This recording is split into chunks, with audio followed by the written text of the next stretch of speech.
Hey what's up guys, welcome back to my channel Udit blogs. तो आज की video में बात करेंगे कि किन किन रीजन से जो कार के टायर होते हैं वो ब्रस्ट होते हैं हाईवे पे एंड कार पलट जाती है। एंड कार के अंदर कौन सा एयर प्रेशर आपको डलवाना चाहिए, नॉर्मल एयर प्रेशर या फिर नाइट्रोजन। तो गाइस ये सारी बातें करने वाले हैं आज की वीडियो में। तो गाइस वीडियो में आगे बढ़ने से पहले अगर आप चैनल पे नए हो तो चैनल को सब्सक्राइब करना ना भूले, क्योंकि इस चैनल पे ऑटोमेटेड वीडियो डीआईवाई आपकी मॉडिफिकेशन वीडियो एंड बाइक से रिलेटेड वीडियो आती रहती है। तो गाइस वीडियो को करते हैं स्टार्ट। तो गाइस अभी रिसेंटली आपने देखा होगा जो फेमस यूट्यूबर है, जो टैग के यूट्यूबर है टेक्निकल योगी, उनका रिसेंटली कुछ मंथ पहले एक्सीडेंट हुआ था। उनकी कार थी होंडा अमेज।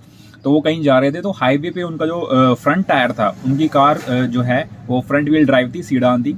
तो ऐसे में उनका जो ड्राइवर साइड का जो टायर था वो ब्रस्ट हो गया था। और ऐसे में उनकी स्पीड थी कार की, वो काफ़ी हाई ज़्यादा थी, 70-80 के अप्रॉक्स थी। तो ऐसे में उनकी कार 2-3 पलटी खा के तब जाके वो अपना आप सीधी खड़ी होगी। लेकिन टायर ब्रस्ट होने से कुछ सेकंड पहले उनका जो एक बेटा था वो फ्रंट सीट, आगे की जो फ्रंट सीट थी, को ड्राइवर सीट थी, उसके ऊपर बैठा हुआ था। लेकिन कुछ सेकंड बाद उसको पीछे भेज दिया। लेकिन जैसे ही पीछे भेजा कुछ सेकंड बाद उनकी कार का जो एक्सीडेंट है वो हो गया था, टायर ब्रस्ट हो गया था अचानक। जबकि उनकी कार का जो टायर था वो बिल्कुल ब्रांड न्यू था। तो किन किन वजह से जो आपकी कार के टायर होते हैं वो ब्रस्ट हो सकते हैं। तो गाइस सबसे पहले जब भी आप कहीं लॉन्ग ड्राइव के ऊपर जाते हैं, हाईवेज के ऊपर जाता है, समर सीजन के खासकर, तो ऐसे में आपको हमेशा अपने कार का जो टायर एयर प्रेशर है उनको चेक कर लेना चाहिए कि आपके कार के टायर के अंदर जो एयर प्रेशर है या नहीं, जो कंपनी ने मेंशन कर रखा है। काफ़ी लोग क्या गलती करते हैं, जो कार का जो ड्राइवर साइड का डोर होता है, यहाँ पे आपको नीचे की साइड में बैजिंग देखने को मिल जाएगी। कंपनी खुद मेंशन करके देती है कि आपके टायर्स के अंदर कितना एयर प्रेशर होना चाहिए। अगर आपके साथ 5 पैसेंजर जा रहे हैं या फिर आपके साथ पूरी गाड़ी लोड है, तो ये सारा अलग अलग प्रेशर आपको देखने को मिलेगा, मेंशन कर रखा है। काफ़ी लोग इस चीज़ को इग्नोर कर देते हैं एंड अपने अकॉर्डिंगली जो टायर्स के अंदर है वो एयर प्रेशर डलवा के रखता है। और ऐसे में काफ़ी बार जो एयर प्रेशर है वो काफ़ी इंक्रीज हो गया समर सीजन में। हाईवे पे अगर लगातार आप ड्राइविंग करते रहते हैं तो ऐसे में जो एयर प्रेशर है टायर का वो इंक्रीज होता है और आपके टायर हैं वो ब्रस्ट हो जाते हैं।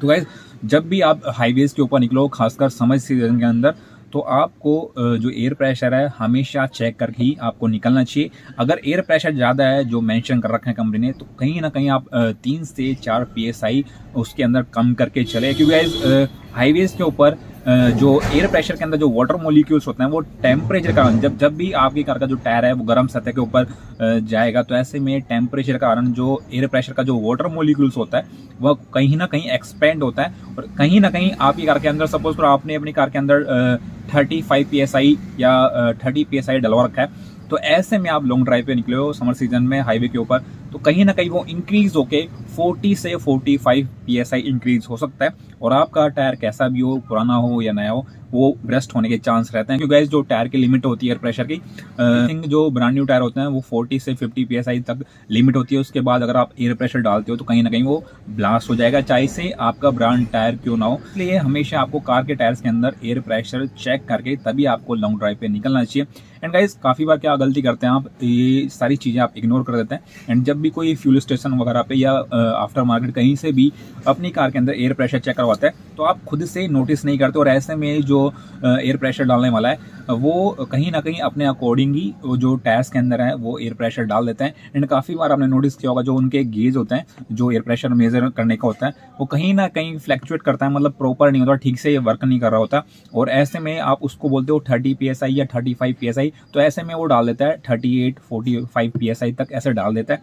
तो इसलिए हमेशा जब भी आप अपनी कार के अंदर टायर्स के अंदर एयर प्रेशर चेक करवाओ या एयर फिल करवाओ, तो हमेशा जो डिजिटल मशीन है उसी से चेक करवाओ। क्योंकि गाइस वो बिल्कुल एक्यूरेट, जितना आप उसके अंदर फीड करोगे उतना ही एक्यूरेट एयर प्रेशर आपके टायर के अंदर डालेगी। एंड गाइस अब बात करते हैं कि किन किन रीजन से आपके कार के जो टायर है वो ब्रस्ट हो सकता है। तो सबसे पहले गाइस आपको एयर प्रेशर नॉर्मल रखना है। मतलब जब भी आप हाईवे के ऊपर निकले तो आप 4 से 5 PSI जो एयर प्रेशर है वो डाउन करके चले। क्योंकि गाइस लॉन्ग ड्राइव पे हमेशा जो एयर प्रेशर है वो एक्सपेंड होता है, इसलिए हमेशा एयर प्रेशर कम करके चले। एंड गाइस आपने नोटिस किया होगा काफ़ी कार ओनर होते हैं जो उनकी ड्राइविंग काफ़ी कम होती है, और ऐसे में जो टायर की जो रबड़ की लाइफ होती है अप्रॉक्स 5 ईयर के अप्रॉक्स होती है। तो ऐसे में वो ड्राइविंग कम करते हैं और उनकी खड़ी खड़ी कार के अंदर जो टायर्स होते हैं के अंदर जो थ्रेड्स होती है या वॉल होती है तो उनके अंदर रबड़ सूख जाता है और काफ़ी दरारें टाइप की जो है वो चल जाती है। और ऐसे में जब भी वो लॉन्ग ड्राइव पे जाते हैं या फिर कभी एयर प्रेशर ओवर कर देते हैं तो ऐसे में भी उनके जो टायर हैं वो बस्ट हो जाते हैं। तो इसलिए हमेशा आपको चेक करना चाहिए कि आपके जो कार का जो टायर है उसकी लाइफ अप्रॉक्स 5 ईयर की अप्रॉक्स होती है, उसके बाद आपको चेंज करवा ही देना चाहिए, क्योंकि ऐसे उसका जो रबड़ है वो सूखने लग जाता है। कहीं ना कहीं आप नोटिस करोगे ध्यान से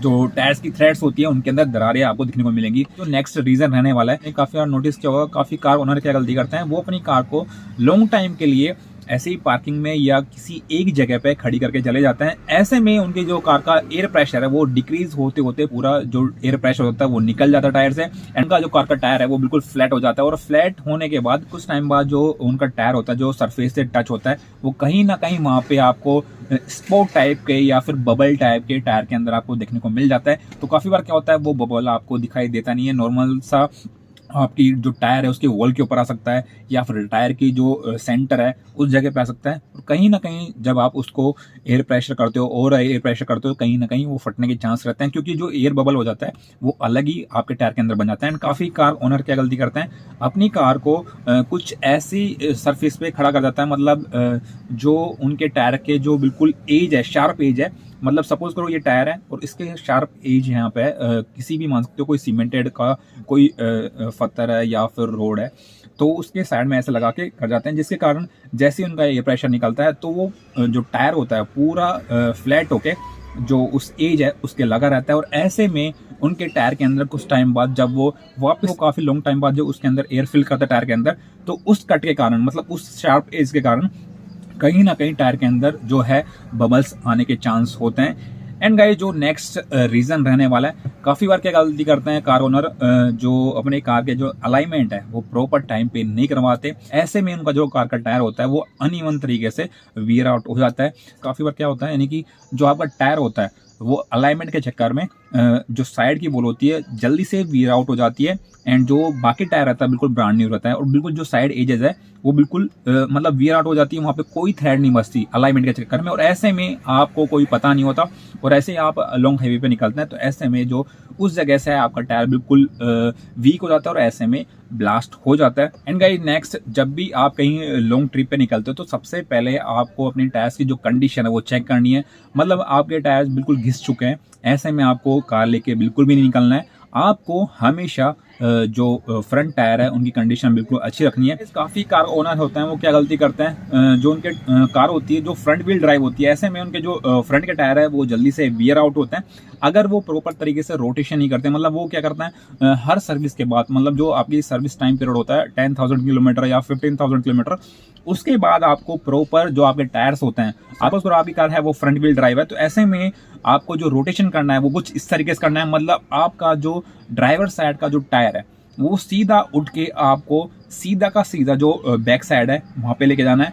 ऐसे ही जो को ड्राइवर साइड का जो फ्रंट टायर है ऐसे कैसे उठा के आपको पीछे लेके जाना है, एंड जो बैक साइड के टायर है आपको उनको क्रॉस के अंदर लेके जाना है। जैसे मतलब जो ड्राइवर साइड का टायर है आपको क्रॉस करके जो को ड्राइवर है उसके फ्रंट में आपको लगाना है, एंड जो को ड्राइवर साइड का जो बैक साइड टायर है उसको क्रॉस करके आपको ड्राइवर साइड में लगाना है। तो इस तरीके से आपको हमेशा हर 10,000 किलोमीटर के इंटरवल पे आपको जो टायर है वो रोटेशन करना है, ताकि जो प्रॉपर है टायर की जो वियर आउट है वो होती रहे। ऐसे नहीं है कि अनइवन तरीके से वियर आउट हो, क्योंकि ऐसे अगर आप ऐसे रोटेशन नहीं करोगे प्रॉपर तरीके से तो आपके जो टायर है, क्योंकि आपकी फ्रंट व्हील ड्राइव है, ऐसे में जो फ्रंट टायर है वो काफी यूज होंगे और ऐसे में आपकी जो कार के जो फ्रंट टायर है वो जल्दी से वियर आउट हो गए। गाइस काफी कार ओनर होते हैं जिनके माइंड के अंदर ये मिथ होता है कि जो उनके बैक साइड के टायर है उनके ऊपर ज्यादा प्रेशर आता है, उनके ऊपर ज्यादा लोड आता है, इसलिए वो जल्दी से वियर आउट होता है। और ऐसे में जब भी वो अपने न्यू टायर इंस्टॉल करवाते हैं, 2 पेयर इंस्टॉल करवाते हैं और वो बैक साइड के अंदर इंस्टॉल करवाते हैं, ऐसे नहीं करवाते कि जो उनकी कार जो फ्रंट व्हील ड्राइव है उनको आगे करवाना चाहिए। वो क्या करते हैं,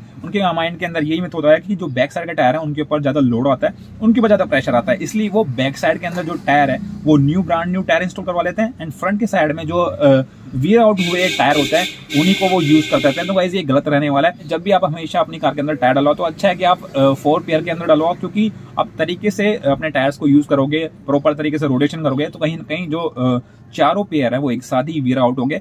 तो इसलिए आपको हमेशा 4 पेयर है वो एक साथ डलवानी चाहिए, ताकि आपकी कार की जो स्टेबिलिटी होती है, ग्रिपिंग होती है, ब्रेकिंग एफिशिएंसी होती है, सारी बढ़िया रहेगी और सस्पेंशन भी बढ़िया रहेगा। अगर आप 2 पेयर के अंदर डलवाते हैं तो ऐसे में कहीं ना कहीं 2 पेयर आपके ब्रांड न्यू होंगे एंड 2 पेयर बिल्कुल ओल्ड होंगे, तो ऐसे में कहीं ना कहीं सस्पेंशन स्टेबिलिटी वगैरह में आपको डिफरेंस दिख जाएगा। तो इसलिए मैं ये रिकमेंड करूंगा जब भी आप डलवाओ तो चारों पेयर एक साथ डलवाओ।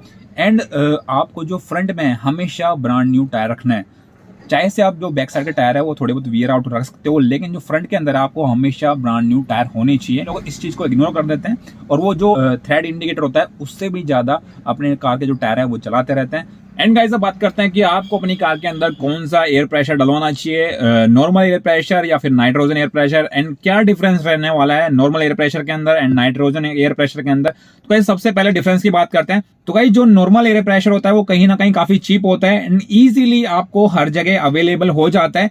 इसका जो थोड़ा ड्रॉबैक रहने वाला है वो ये रहने वाला है कि आपको 2 से 3 वीक के अंदर आपको अपने कार के टायर्स हैं उनके अंदर एयर प्रेशर चेक करवाना पड़ेगा, क्योंकि गाइस खड़ी खड़ी कार के अंदर कहीं ना कहीं जो नॉर्मल एयर प्रेशर है वो डिक्रीज होने लग जाता है। तो जब भी आप कहीं कार लेके निकलो तो आपको एयर प्रेशर हमेशा चेक करवाना पड़ेगा।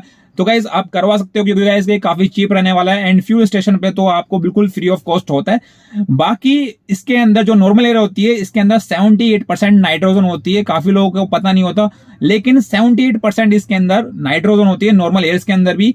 तो आपको हमेशा मैं जो नॉर्मल एयर है वो ही रिकमेंड करूंगा क्योंकि ये काफी चीप होती है और इजीली हर जगह अवेलेबल हो जाती है। तो गाइस अब बात करते हैं नाइट्रोजन एयर प्रेशर की।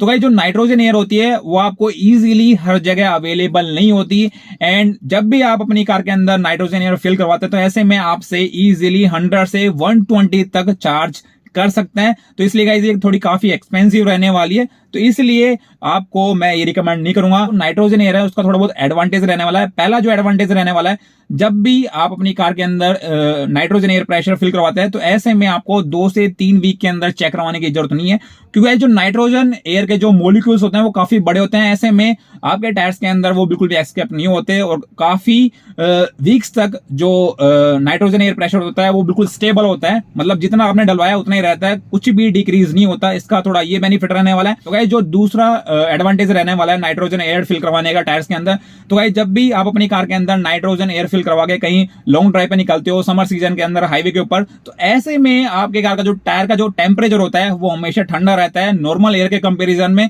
एंड जो नाइट्रोजन मॉलिक्यूल्स होते हैं वो बिल्कुल भी एक्सपेंड नहीं होते और आपका जो टायर होता है बिल्कुल कुशनिंग होता है, सॉफ्ट होता है और इसमें सस्पेंशन के अंदर भी काफी फर्क पड़ने वाला है, हैंडलिंग के अंदर काफी फर्क पड़ने वाला है और जो आपकी ब्रेकिंग एफिशिएंसी है कहीं ना कहीं इंक्रीज होने वाली है। तो ये सारे एडवांटेज आपको देखने को मिलेंगे। अगर आप नॉर्मल एयर प्रेशर को प्रॉपर्ली चेक करवाते हो कहीं निकलने से पहले तो वो नॉर्मल एयर प्रेशर भी काफी अच्छा रहने वाला है नाइट्रोजन एयर के कंपैरिजन में। इस टायर से रिलेटेड मैं कुछ आपको एडवाइस शेयर करना चाहूंगा।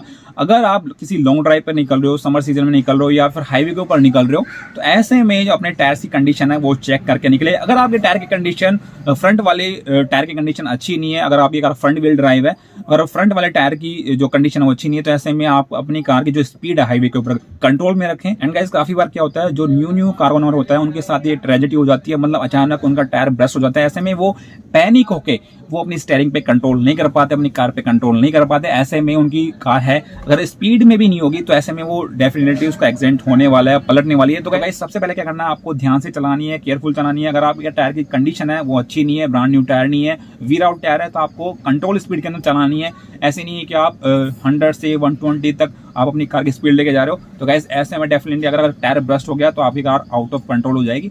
तो ऐसे में आपको गंदे कंडीशन के टायर्स के साथ आपको हमेशा कंट्रोल स्पीड के अंदर चलानी है। बस आपका जो ड्राइवर साइड का टायर है वो अचानक ब्रस्ट हो जाता है फ्रंट टायर, तो ऐसे में आपको बिल्कुल पैनिक नहीं होना। आपको सबसे पहले जो स्टीयरिंग व्हील है अच्छे से टाइट पकड़ लेना है। काफी ड्राइवर क्या गलती करते हैं, वो इसके अपोजिट डायरेक्शन में जो स्टीयरिंग है वो घुमा देते हैं। ऐसे में उनके कार का जो बैलेंस है वो बिगड़ जाता है और कहीं ना कहीं उनकी कार पलट जाती है। तो वैसे आपको क्या करना है, स्टीयरिंग टाइट करते हुए आपको जिस साइड का टायर ब्रस्ट हुआ है उस साइड में ही आपको धीरे धीरे स्टीयरिंग टर्न करनी है। ऐसे नहीं उसके अपोजिट करना है, अगर अपोजिट करोगे तो डेफिनेटली वो पलट जाएगी। तो आपको जो टायर ब्रस्ट हुआ है उसके अपोजिट बिल्कुल नहीं करनी है, आपको उसी डायरेक्शन में धीरे धीरे करते हुए आपको रोड के साइड में लगा लेनी है ब्रेक का यूज करके, तो इस तरीके से आपको बिल्कुल पैनिक नहीं होना है और गंदी कंडीशन के टायर्स के साथ आपको कभी भी हाईवेज के ऊपर निकलना नहीं है, क्योंकि आप जो उसके अंदर निकल जाते हो और हाईवे के ऊपर 100-120 कब पहुंच जाते हैं आपको पता भी नहीं चलता। ऐसे में काफी बड़ी ट्रेजेडी आपके साथ हो सकती है। तो गाइज ये सारे रीजन रहने वाले थे टायर बस्ट होने के। तो आई होप गाइस आपको वीडियो इन्फॉर्मेटिव लगी होगी। वीडियो इन्फॉर्मेटिव लगे तो वीडियो को लाइक कर देना, शेयर कर देना, कमेंट कर देना एंड चैनल अपने नए चैनल को सब्सक्राइब कर देना, बेल आइकन को प्रेस कर देना, क्योंकि इस चैनल पे ऑटोमेटिक वीडियो टाइप की मॉडिफिकेशन वीडियो एंड बाइक से रिलेटेड वीडियो आती रहती है। तो गाइस वीडियो देखने के लिए थैंक यू सो मच।